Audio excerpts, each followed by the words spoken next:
brother in the house today, special guest, Michael Craig. Michael Craig is in the building today. What's up, everybody?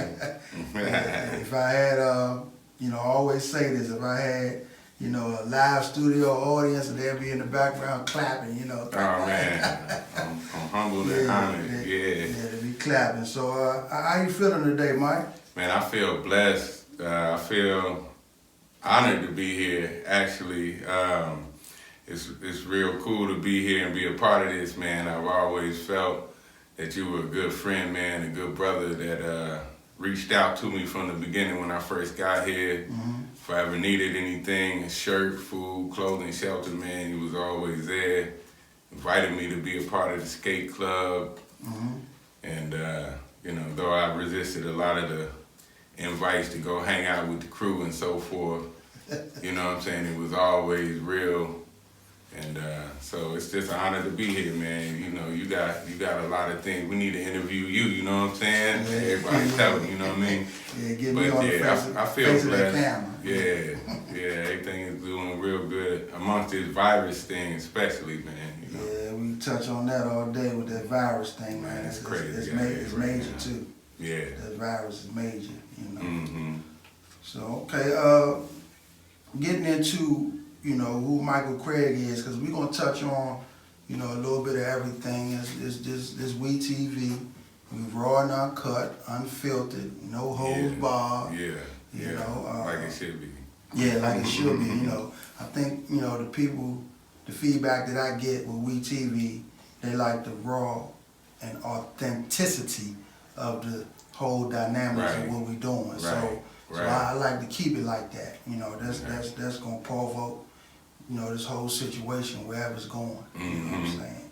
No doubt. So, by that being said, I want to know, Michael Craig, I know there's a lot of layers to Michael Craig, and, we're just going to touch on something right now, and I'm going to ask you, what are you into today? I mean, what do you do for a living, or what are you inspiring to do with your life today?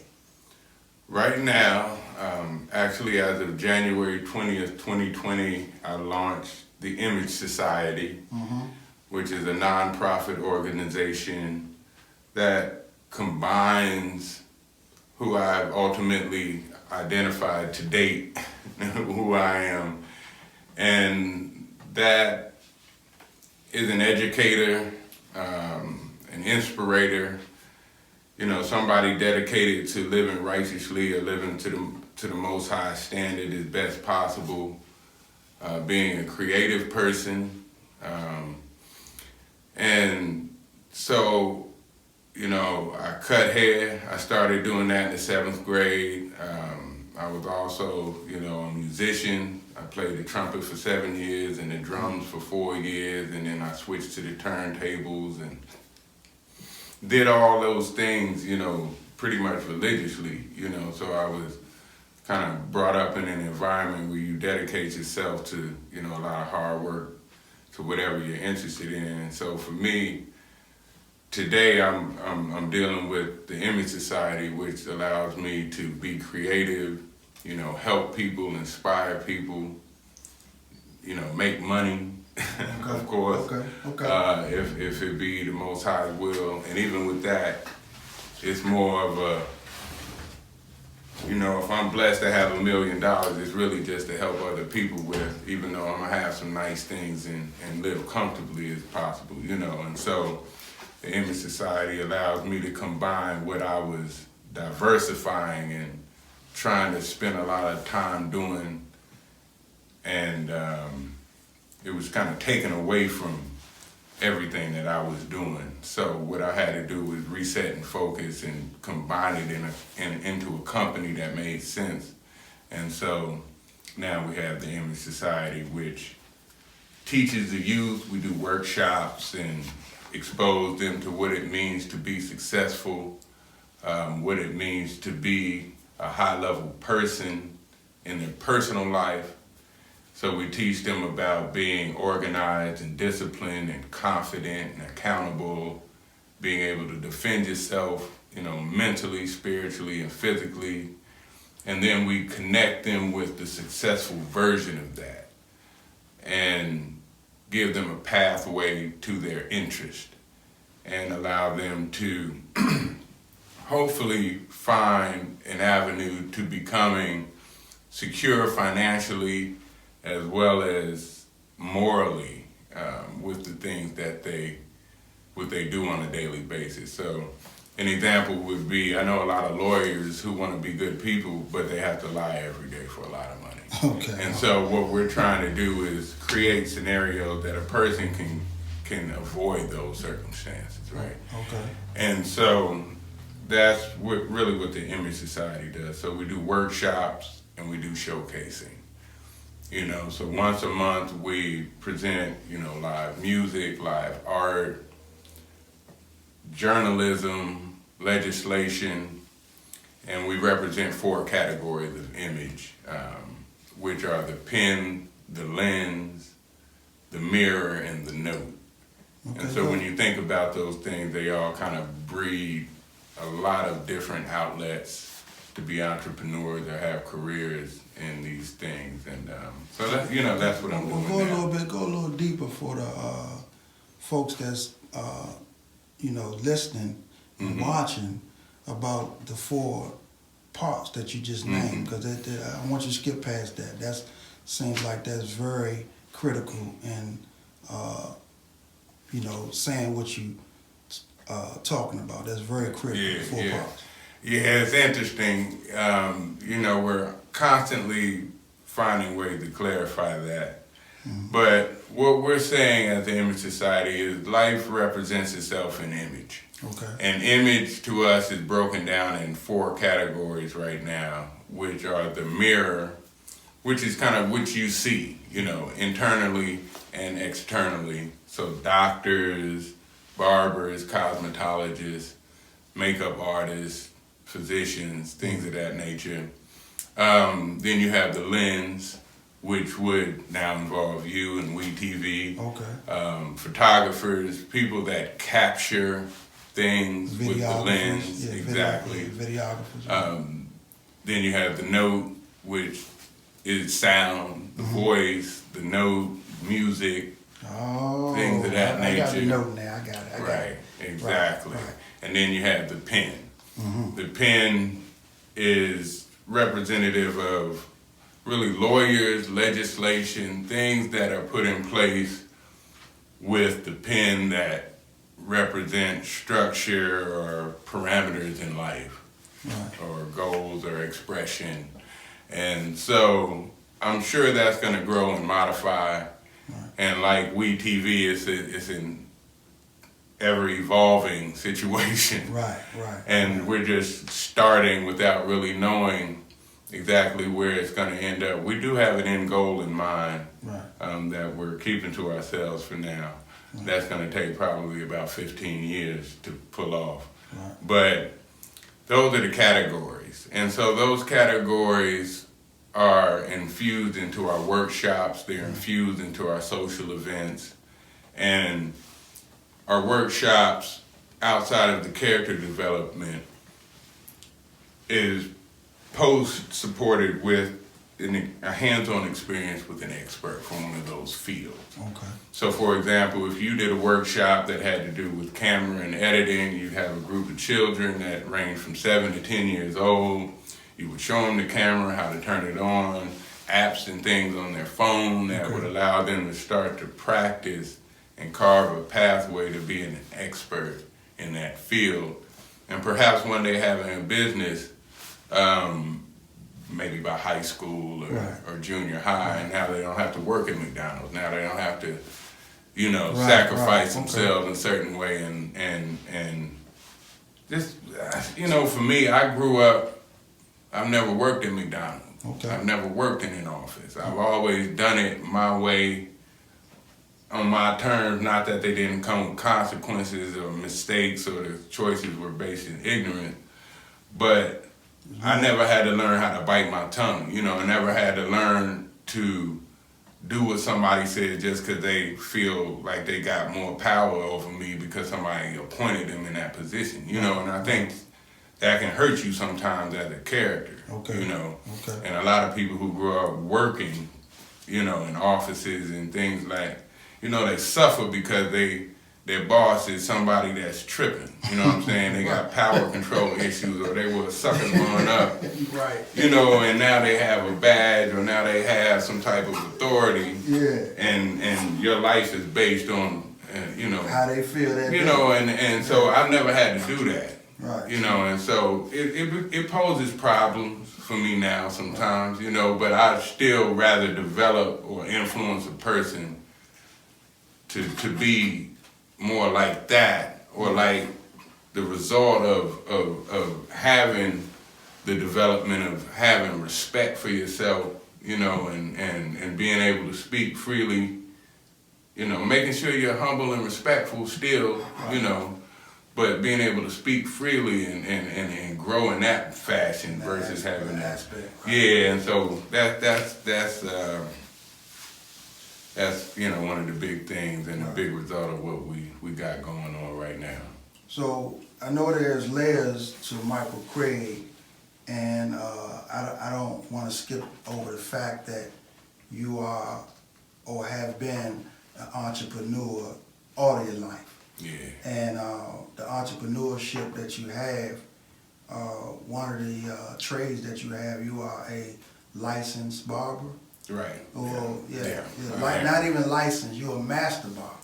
Right. Well, I know I got you right. The top tier, right? Yeah. No, I've dedicated a lot of time and effort into being the best at what I do. You know, and so it's that with barbering for sure. One of the things that I've dedicated the most hours of my life to started in the 7th grade. Okay. It's what I traded drawing and graffiti for. You know, and when I started, it was about designs and all the graffiti like hair cutting. So it was an even exchange immediately. And so I started in the 7th grade. By the time I got to high school, I was getting paid to cut hair. You feel me? Right. And not only was I getting paid to cut hair, but I was in the streets doing it too and cutting hair with, you know, so life was good, you know. And so I'm a master barber now, instructor. I do a lot of consulting. I pioneered what you would call high-end barbering in D.C. Right. as one of the first African-American or melanized people or black. You know, some black people would question my blackness. Yeah. But We'll real talk, right? Yeah, and so that's what I'm most known for the most of my life here. And the backdoor stuff that I really never put to the front was my social work, working with ex-offenders and troubled youth. Okay. So I took a lot of people right out of the halfway house and trained them, or real close to that, and trained them in kind of like this, get the top dollar for your services and who you are, perspective barbering, which was like $60, $80 haircuts. Wow. You know, and it really just gave a service to people that grew up and dedicated their lives to the same thing, and now they live in D.C., the nation's capital, making $200,000 or more a year, right? Yeah. And so I identified it was a lot of people here like that. Okay. And I said, well, they want that hood cut, or they want that real, you know what I'm saying, genuine article, but they want it in a way that they can receive it, that comes from a high level or a situation that somebody dedicated themselves to the same thing they have. Right. So that's what I was a result of. And so that's what I did for 15 years for the most part. And then in the background, I was doing the social work. Right. And the music and the other art stuff, you know what I'm saying? All right, so speaking of background, let's go into, you know, a little bit of your background. Where are you originally from, and once you tell us where you're originally from, go into a little bit of, you know, just a little bit about, you know, what you want to share with us about how it was growing up. Okay, I'm originally from Chicago, Cook County, 1975, and then in the mid-'80s we moved to Dayton, Ohio, because I had a grandfather that was a police officer. He got killed. You know, it's a lot of gang situations and everything in the Chicago area. Okay. And a couple of the dudes that shot my grandfather broke out of prison and was, you know, coming back around. And so my grandmother's brother was in the Air Force. He lived in Dayton already, Air Force base there, you know. And so we relocated to Dayton in the mid-'80s. Wow. Okay. And then, so I lived in Dayton, Ohio for probably 15 years or so before I moved here. And so Chicago is a particular, you know, it's a Midwest city. It's a city that most of the people came out of emancipation and Reconstruction and Jim Crow up from Tennessee to the north, right? And so my people all come from Tennessee. My grandmother was a result of, you know, the whole slave thing, and her father and everything was trying to hold her down, so she acted like she was going to school and got on the train and went to Chicago. Okay. You know what I'm saying? And so grew up on the, you know, she came up on the west side, and then, you know, just kind of kept evolving due to a high level of spirituality, hard work, you know what I'm saying, and education. And so she instilled that in us, and she was one of my primary caregivers. You know, my mother's as well, super exceptional woman. Father's also super exceptional person. But it's all a Tennessee to Chicago, Tennessee to Illinois thing, you know. Okay. And then we went to Ohio, and then I couldn't wait to get out of Ohio. You know, Ohio was, you know, the thing. Funny man, right? I'm not saying nothing bad about Ohio. What part of Ohio? Dayton. Dayton. Dayton. I heard some good things about Dayton. Nah, word. Let me tell you something now. Yeah. I will put this on any banner. Yeah. Dayton, Ohio. Yeah. Ohio is the funkiest state in the whole United States, in the whole world. I was the funkiest music that ever come out of any speaker came out of Ohio. Trust me. Wow. Word life. You know, James Brown, people don't even know, picked up Bootsy Collins, his brother, in Cincinnati. He had a Cincinnati studio. Okay. Now, he's a Chicago icon, you know, James Brown and all that, because of his cultural and community things. Right. He set up the schools, the restaurant chains, you know, pro-black, you know, he really got black people to a point where I don't need perms no more. Yeah. I don't need bleaching cream no more. Give me an education, give me some, you know, space, and give me some money to do some things. And so, but Ohio, musically, hands down. Ask any top flight musician, it'll be a pop quiz question. With the funkiest state in the world, and it's Ohio. And so, and then I moved here. Okay. What year was that? Do you remember? When did I move here? It's been, I'm 44 now. I've been everywhere about the same amount of time. I stopped counting after a while. So, you know, I'm going to say I got here late 90s. You know what I'm saying? I got here late 90s. Yeah, give or take a year or two. I came to D.C. I was a junior, about to be a senior in high school. All of my Chicago people, not all of them, I still have family there, but the heart group of my grandmother's immediate children, they moved here. My grandmother, my aunt, her family, we were close. My aunt always wanted me to live with them, so I would come and visit them a lot. And so I came and visited them here. Right. And so I was already cutting hair. I worked on at a barber shop on Georgia Avenue called Sumner and Clark's, right across from now the new convention center, right around the corner, right at M and 7th Street, M in Georgia, you know, 7th Street or whatever. And so I had a ball. Man, I had a ball. I had a ball. The weather was great. Yeah. You know, it was more country to me here it was a culture shock than I thought it was going to be, because I was, you know, I feel I'm really a northern at heart person. Yeah, more of a culture shock. And so it was real southern, and, you know, a lot of the people on the street were listening to everything down south, and I was, you know, like, you know what I'm saying? So I wasn't on Cash Money and all that, you know, that's not... You know, I'm not disrespecting that vibe or whatever. The beats are always thorough, but I read books, I know history, you know what I'm saying, spiritual, you know, and so the message was just a little too primitive for me to adhere to it and be motivated and a warrior. You know, hip hop and that whole street thing is like a warrior thing for me. You know, and so I don't fight to be a pimp. I don't fight to be a drug dealer. I don't fight to be a result of the bullshit. You know what I'm saying? I'm a result of what hip hop started as, and that's taking that and converting it and being almost thuggish about the opposite. I got you. And so when I got here, it was, you know, I met a lot of people and we would build, but then it would become, I'm not pro pimp, motherfucker. Like, what are you talking about? Like, I'm like intelligent hoodlum type. You feel me? Like that's the era I come from. But it's to me it's not like something you can put in a box like it's old or new. Right. It's really a way of life. You know what I'm saying? So. But anyway, I moved here to DC, man, and loved it that summer. Made some good money, man. Met some good people. Everything was cool. And then I went back, and once I graduated and went away to college and got suspended from college, I came here immediately. Okay.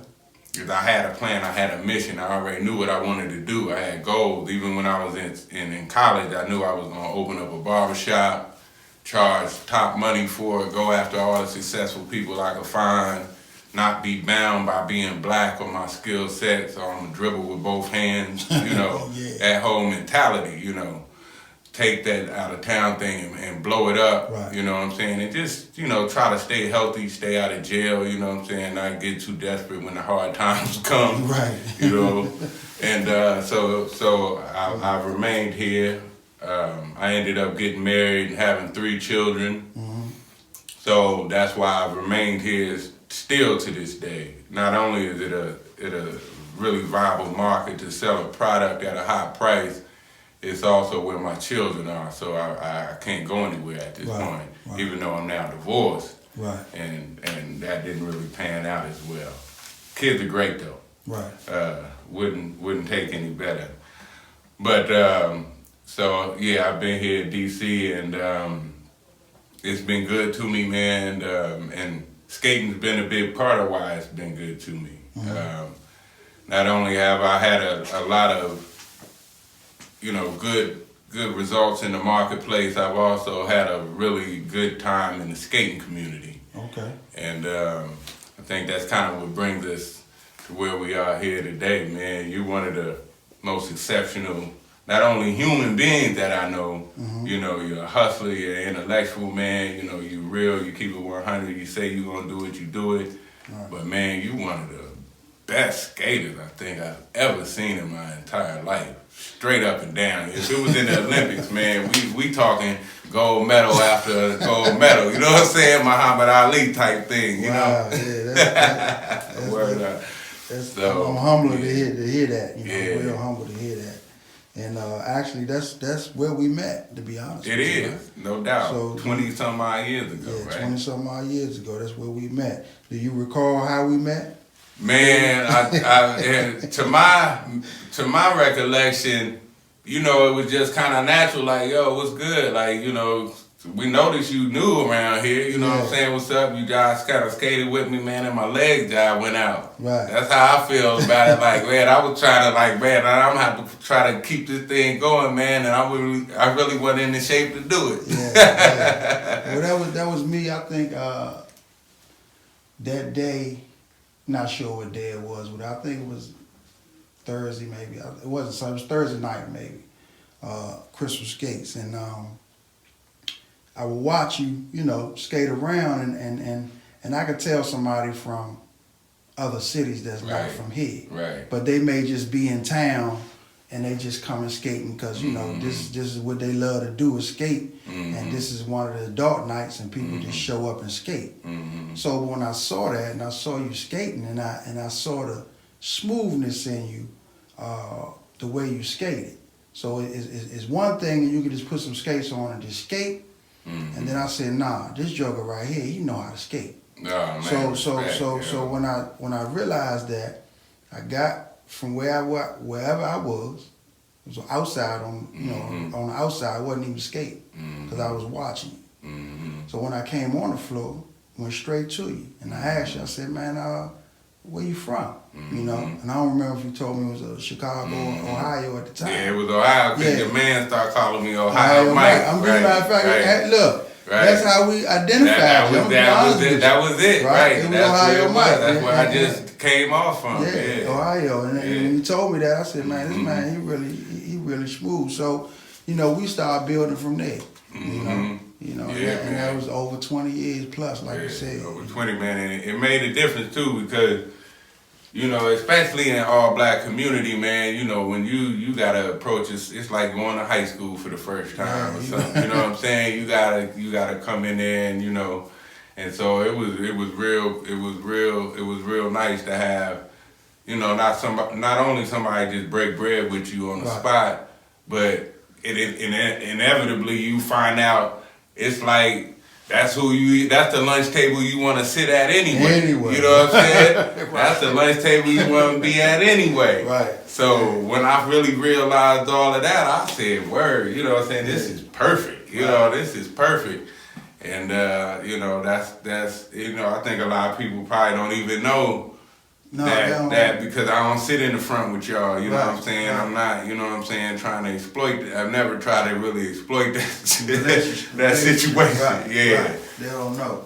So being the type of person that you are, what motivates you? And I know you just talked about a whole lot of, man, you know, a whole lot of hopefully things. It wasn't too much. Yeah. You talk about everything was positive and it was great. I liked it. You know what I'm saying? So being the type of person you are, because you just, you know, displayed a few layers. What motivates you? Really just being guided by the Most High, you know, and getting myself out of the way a lot of my decisions, man. At this point, I've realized that the best spot for me to be in is that one. Okay. And that's just living and learning, though, you know, and it's far from a perfect situation, but what motivates me is waking up. And first, of course, waking up, you know, and being able to move and breathe and talk, right? Yeah, waking up is, But outside of those things, you know, I'm motivated to be able to function with the universe. Okay. You know, I want to be attached to the things that you see in the stars, you know, like the sun and the moon and all of those things. Sounds crazy, but it's true. And that's really what motivates me, man. I really wake up, my prayers are short, and I pray that, you know, the Most High would just guide me and I don't make the foolish decisions that get myself in the way of where I'm supposed to be or what I was created to be. So you know how to get out your own way? Well, I'm learning. Oh, okay.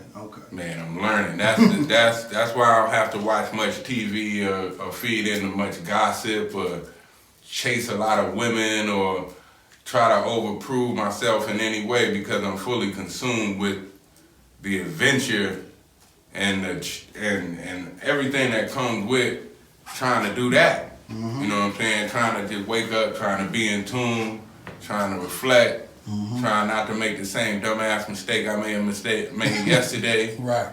You know what I'm saying? Try to remember what a pen I was just writing with is. You know, it's a lot of basic and complicated things. So, you know, that's what motivates me, man. Having a good grade from yesterday when I lay down and go to sleep, you know, or having a successful relationship that I've tried to make successful, be successful, you know. And that, you know, those things motivate me. So would you say that's almost like being in competition with yourself? Absolutely. Yeah. Absolutely. Yeah. And it's the same thing with skating. You know, I just, you know, it's not that I'm antisocial or any of that stuff. I'm just in there focused on trying to be a better stepper, you know what I'm saying? Make the move or focus on what I'm doing at that time and just vibing out. If the music, it's whoever DJ listening, you know, you don't let Thursday night get them speakers. That's all I'm saying. The music can get you there. You just really focused on being a better skater. Yeah. You know what I'm saying? And pushing my, at this point, my lung capacity. You know, I'm a herbalist, you know, and so I, you know, keeping healthy is a big part of skating, like going to the gym or running some ball or something, you know. Right. And so, you know, yeah. So right now I see, you know, when you at the rink, I see other people that join you when you trying to better yourself and learn steps and things of that nature. So I see people following you. So what do you have any advice for them? The ones that's digging your style. Nice. Yeah, the interaction is nice, man. You know, it's always nice to build with people trying to do the same thing. So I really enjoy it because I am a people person, you know. So it's cool. But if anybody really, like I tell them, you gotta, learn how to step. That's it's really a Chicago thing. Okay. And it's really the old school style, or the style that I focus on most is based on stepping. Right. And so it's the rules are hand dancing rules. The beat is hand dancing beats, And so you never, it's like anything else. Like you just never stop learning, And so with them trying to learn, it actually helps me get better. So I really enjoy it because after that I've actually learned something too, That's good because the best teacher is a great follower. Man, I'm always trying to learn. Yeah, I'm always like anybody. Where you snap from? You know what I'm saying? Where you start that? Is that right here? You moving the foot first? You know what I'm saying? Cause we'll beat this on. Hey, look, snapping. You see, everybody biting that snapping right now. Everybody, even Chicago's on snapping right now. Everybody is respecting the snap style, the skill level it takes to snap. When I first saw you, Vance, Heck, Ronald. Keep going. What's my man with the ambulance? Bald head, my man. I should know his name right now, but Curtis. Yeah. Man, and it's more. It's a couple more to mention that no disrespect, not mentioning them, but man, I'm still to this day. It's a lifetime thing. You can't learn that overnight, man. Wow. To be able to fully snap the whole lap. Come on, man. We're not talking about just speedballing through the middle, using that little momentum to get you through. That's not little, but I have to say little because in comparison to doing that for a full circle, I watched you do that for a whole man. Come on, man. And then I thought it was because you hold hands. It's because you hold hands. Then I saw you do it without holding hands. Come on, man. Shut up. Sit down. Watch. Take notes. I think the holding hand is a little mental, but I think it's more like, you still fellowship. Right. You know what I'm saying? So you can do snapping with or without. You can definitely, man. I was behind Heck one night, and I mean we had to be doing 50. You know what I'm saying? 50 miles an hour. Right. So, Heck did. Heck did like that. Heck did super nice. And not only was he snapping on both feet in both directions, he dropped and went low, and grabbed and balled himself up. Yeah. And then popped up and kept on, and I was still struggling to keep up. I wasn't even doing nothing but running, basically, behind him on skates, trying to. So everybody's, I think, really respecting that now. They seeing it. Right. Because at first they didn't see it. They didn't see the difficulty in it. They saw toe stops. Yeah. You know what I'm saying? And I'm going to tell you, early 2000s, late 90s, if we was going out of town, different cities, wasn't that many, but when we did go, they just known us. They would consider our style. Or the ones that do the karate kicks, it was more or less like, we just kicking, and I understood. I understood what they were saying, and we just kicking. Because we was always, when it comes to the snapping style, is more or less like one foot on the ground and you turning on the other one. So it's an extension of hand dancing to me prior to stepping. Every dance kind of comes from the same place. It's like all black people come from Africa, right? Yeah. Footwork. To me, it's swing dancing in a sense, which y'all represent. A lot of that turning and constant movement and riding that rhythm that y'all ride, it's almost like swing dancing. You had to be in shape to swing dance. You go back and look at one of them videos and they putting the girl in the air and doing all that stuff, but they getting it. They straight getting it all day. They're not playing, and you're not able to do it if you're not in shape. Right.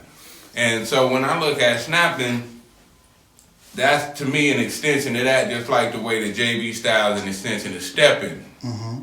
It's an extension of hand dancing too, but more from the swing dancing perspective. Right. And I can't think of the two brothers' names, man. They real good brothers too, but they put a little bit more of that into how they do it. And they'll put the dude in his legs and throw him up in the air and all that, you know. And they have a little bit more of that, almost kind of like Sammy Davis in them with they movement, with they choreography, right? Yeah. But y'all had that too. Y'all don't pull that out too often, right? Where everybody's doing the same thing with that, with a more synchronized situation. Yeah, we will do it. We can do it. But man, another memory, right? You and dude with the T-shirt that was just like going crazy out of nowhere. They used to just be jumping all over the place. Oh yeah.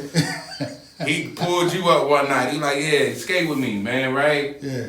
And I'm assuming I don't know what he did, whatever, but you did everything he did. Oh yeah. What, like, he was jumping, he was turning, he was doing. Y'all started doing routines together, and that was one of the first times I remember telling you afterwards, like, oh, I didn't know y'all, because I hadn't seen this area do three people doing the same thing at the same time. It was always the one person in the front. Okay. Right. Oh, okay, yeah. Whereas in the Midwest, everybody's doing the same thing at the same time. Wow, that's crazy, man. So, man, you talk about a lot of good stuff, man. And I'm gonna pause for a second and say, man, I'm greatly appreciated that you're here and you sharing, you sharing these memories and man, highlighted my day, bro. Yeah, and this education, that you put into the people is well needed, you know. Oh, so on a dynamic part of it, and we talked about this off air, and we're gonna bring it to the on air. We talk about the dark skin, light skin, pretty boy dynamics. You know what I'm saying? So you wanna elaborate on a little bit of that? Yeah, well, a lot of people have seen me. We talked about it. Antisocial. Why did I reject a lot of the invitations to fellowship and do a lot of group things? It's just, I think growing up especially if you're in a hood-dominant environment, you're living in the results of what slavery and post-slavery came with, factually and in the rumor department. Okay.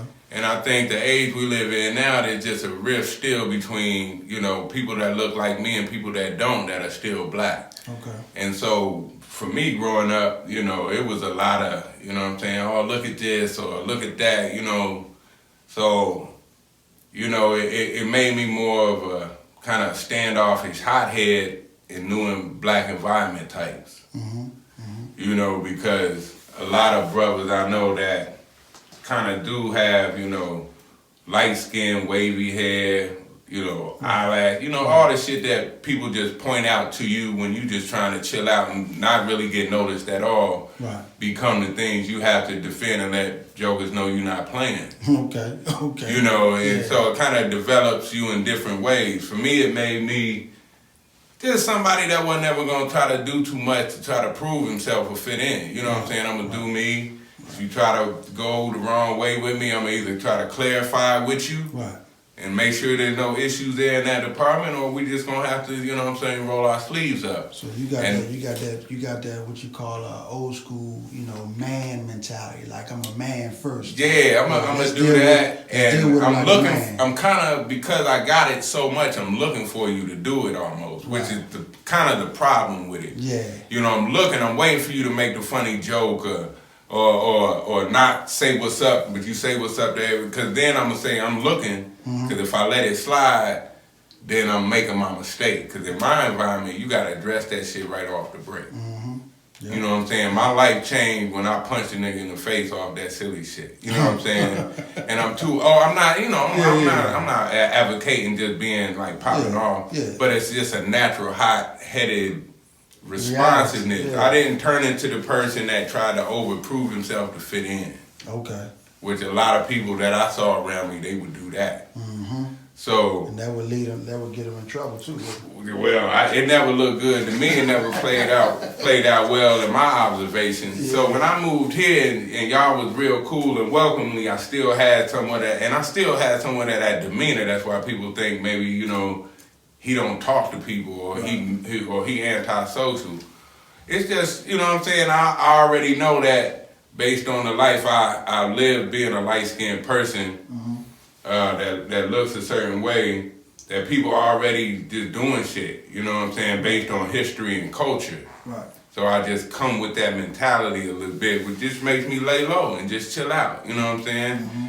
And so it's worked out, but I'm trying to get better at not being quite so edgy about that, you know what I'm saying? Quite so, and it comes with time, but it's a cultural thing, so we try to, when we work with youth and ex-offenders, it's a source of a lot of the challenges in their lives. Okay. The young women and the men.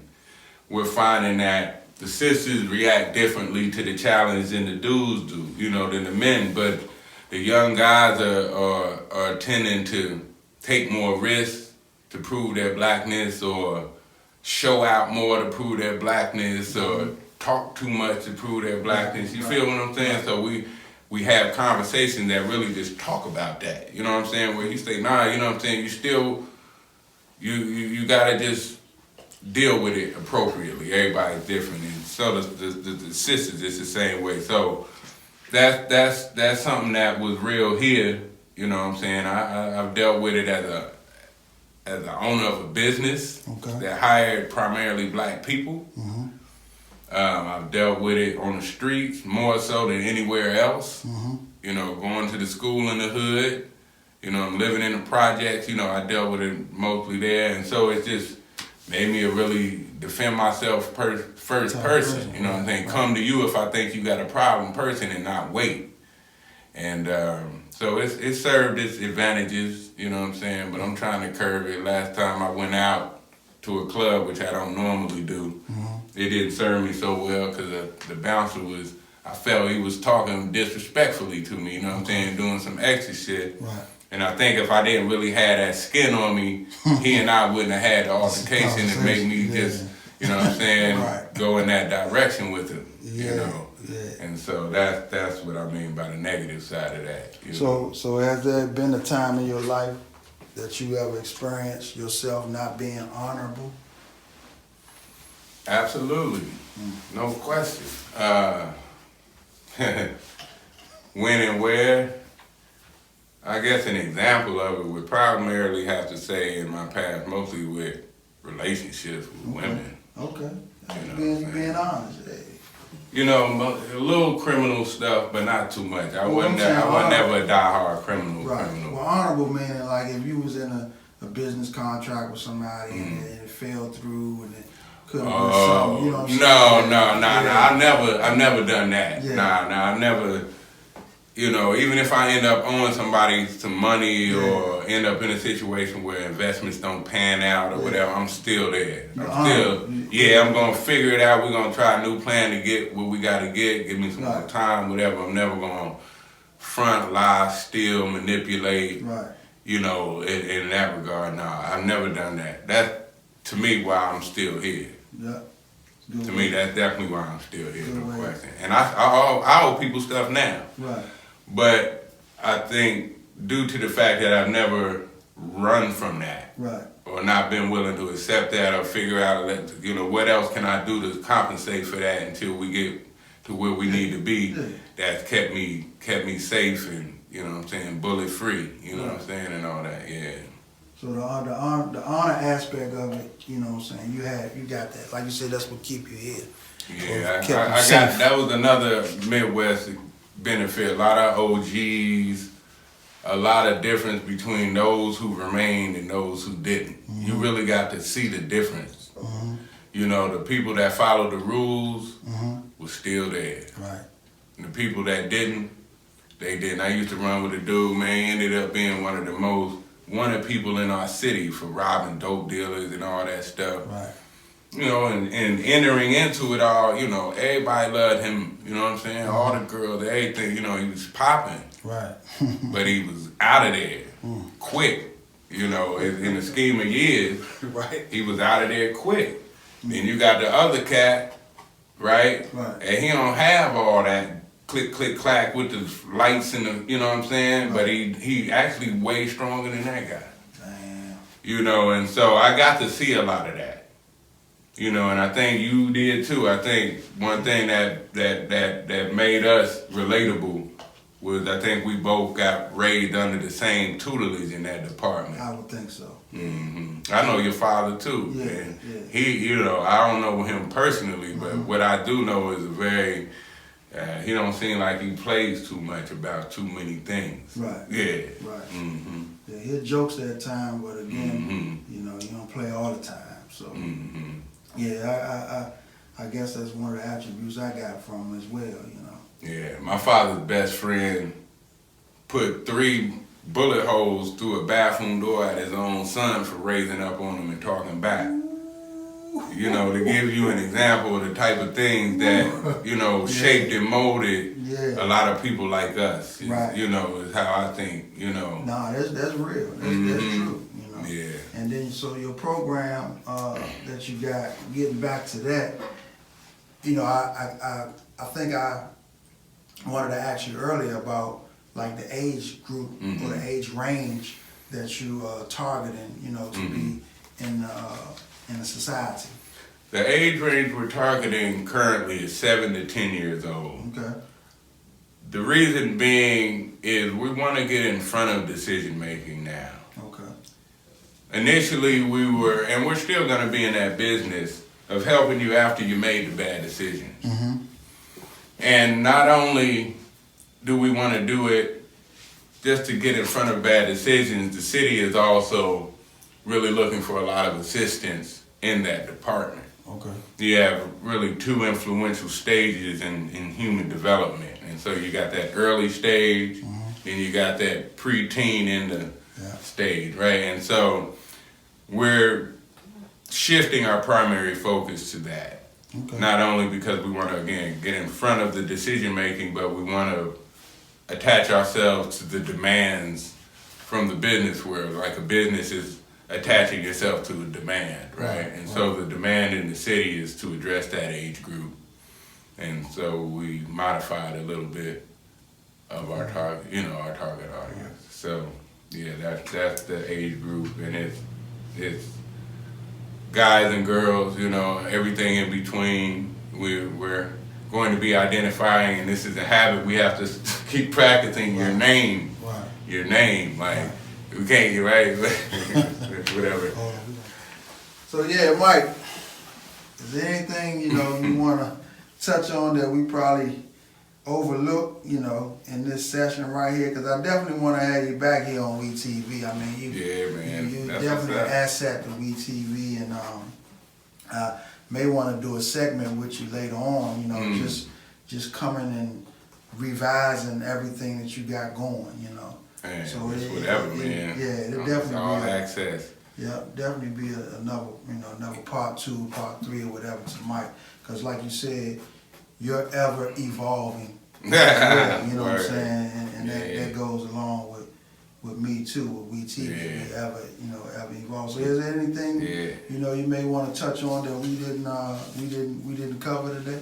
Well, before I forget, you know, everybody follow us, you know, Instagram, Our Society 2020, Image Society 2020, you know, is our website. Check us out, follow us, you know, we'll follow you back, try to be involved. If you have anything that you could offer, whether it's expertise, you know, donations, advice, you know, we're just trying to exist and make a difference in everybody's lives, including our own. So we're trying to help people expand their brands, make money.